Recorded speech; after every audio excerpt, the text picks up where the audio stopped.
Muslims should really start judging the Quran by the same standards of corruption they use to judge the Bible. You don't need to be a Muslim to believe the Bible's corrupted. You can actually be a Christian and believe that. What do I mean by that? Christian scholarship is who tells us there are verses that have been added into the Bible. The Bible clearly has verses and passages that have been added in that are not authentic. Scholars do not consider textual variations as corruption. According to atheist New Testament scholar and textual critic Dr. Bart Ehrman, in his book titled Misquoting Jesus, he says this on page 252 of the paperback copy. Essential Christian beliefs are not affected by textual variants in the manuscript tradition of the New Testament.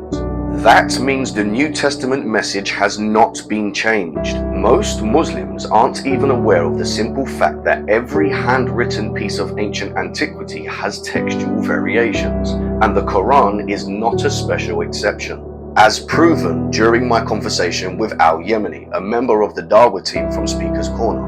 No matter what piece of major piece of antiquity you look into that's got enough manuscripts to vary from one another, you will find textual variances. Are you stating as a Muslim that the Quran does not have any textual variant? Okay, so the Quran has variants and the Bible has variants. Why do we not put them on equal footing? Why do we say that the variants in the Bible is corruption and the variants in the Quran are not corruption? Honestly, I see it as 100% double standards.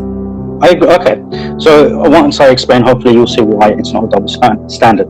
Because as we see from the ahadith, right, and there are multiple ahadith which speak to the variants and speak that they were actually sanctioned by Allah. No, that's definitely a double standard. Even Muhammad Hijab confesses this when speaking to Chris from Speaker's Corner. So there are variants in the Quran? Absolutely, everyone agrees that. When people say that the Quran word for word, letter for letter, right, it makes it seem as if there's no variance. Right. I agree with that. And I think that's a mistake on our behalf. Mistake, yeah, right. If Muslims were to judge the Quran by their own standards of corruption, Islam falls to pieces.